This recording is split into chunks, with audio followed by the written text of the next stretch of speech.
The simplicity of spaghetti pomodoro is what makes it so complex. Starting with fresh, beautiful homemade pasta, garlic, basil, olive oil, some of the best tomatoes in the world, San Marzano tomatoes. Combine all these ingredients together with a little bit of Parmesan cheese, you have a dish that everybody in the world knows. Welcome to Cooking with Chef Tuan, and today we're making spaghetti pomodoro with the pasta that we made the other day. I have the link down below for this recipe and video. Let's get started. So this sauce is very simple and very easy to make.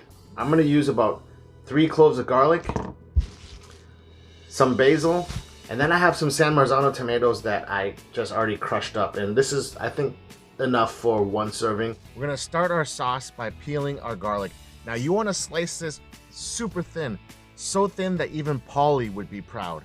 When you're done slicing your garlic, just set it aside, and then in a pot, combine about 1/4 cup of olive oil, toss in your garlic. I like to take about 3 sprigs of basil, just crush up the stems, bruise the leaves a little bit, put it in there, bring this up to temperature. I also like to add just a tiny pinch of chili flakes, give it a little bit of heat, and all you want to do is just let it come up and bubble, bring all the flavors out, give it a stir, and once you get to this point, just turn it off and remove it from heat, and you're done.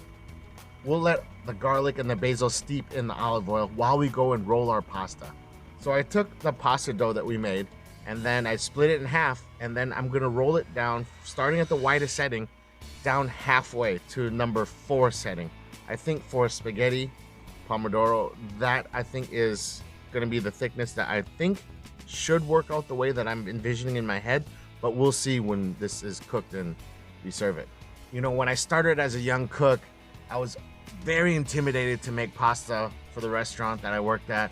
We made like 5 different kinds of pastas, and so it was always nerve-wracking to me. But you know, just like anything else, with practice and repetition, you get better at it, and then you learn to appreciate it and love it. And then at the end of the day, you're able to create this beautiful thing that you can feed yourself, your friends, your family, and everyone's gonna be impressed. All right, so once we're done with the pasta, we'll just let it rest, and we'll strain out and filter and press out all the olive oil from the garlic and the basil. That is the beginning and the base of our sauce. And in a pan over medium heat, I also added the San Marzano tomatoes, and then just give it a stir, a gentle stir. You just want to work the olive oil into the sauce. Don't worry, it's just going to take a little bit of time, but it will all incorporate. Go ahead and season, and then just keep stirring. What I'm trying to do right here is reduce the water out of the sauce, and the little knob of butter helps cut through the acidity of the tomatoes, so that way you don't need to add sugar. But anyways, as you can see, the sauce is starting to thick up, and don't worry about it. I'm going to show you guys. We're going to cook this pasta in real time. I'm going to show you. It's only going to take about 20-25 seconds, and during this whole time, the sauce is still reducing on a medium heat, and the residual water that's left on this spaghetti is going to thin out the sauce just the perfect amount. You can see the noodles are starting to float to the top, so that means they're almost done. They'll continue to cook the rest of the way in the sauce, which has thickened to the perfect consistency that we're looking for. Now, don't worry about if the sauce is a little too thick. As you can see, some of the water that's clinging onto this noodles is gonna thin it out just perfectly. And then we're gonna add some freshly cut basil and just give this a stir and just work that water that's on the noodles into the sauce. So as you can see, it's starting to loosen up a little bit.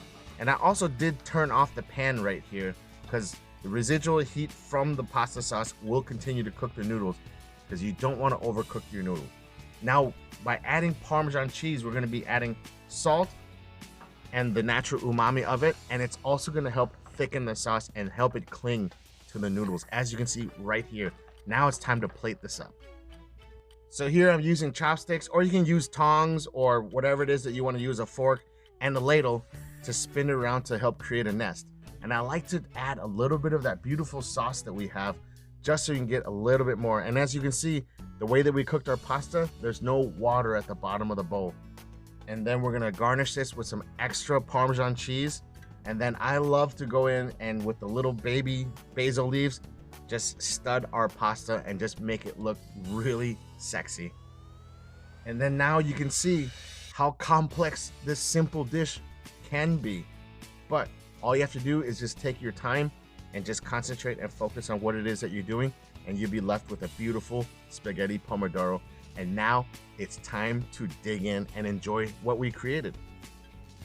Spaghetti pomodoro. We made the fresh pasta, pomodoro sauce, very simple, and you see it was really quick.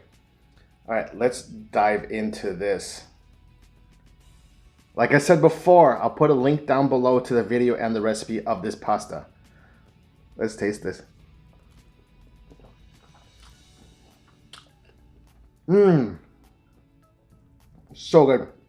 San Marzano tomatoes. Probably the best tomatoes you can get in the world. You usually find them in the can. I mean, unless you're fortunate enough to grow it yourself in volcanic soil. I'm going to try next time. I'm going to roll it to a 5. And I'm going to cut it. But as you can see, these noodles are legit. Sauce is awesome. Taste the tomatoes, the basil, that garlic. You get all the flavor without all the chunks, you know, floating around in there. And you definitely can leave the chunks in there if you want. Take time, take some care into making the pasta. The tomatoes are amazing. Garlic and basil, olive oil, and Parmesan cheese. You have all the nice classic Italian flavors, the umami from the Parmesan.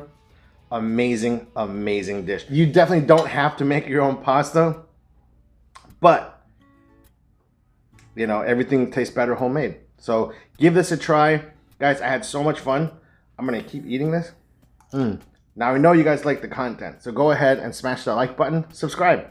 Leave me comments down below, let me know how I did, and also stay tuned for this. All right guys, peace.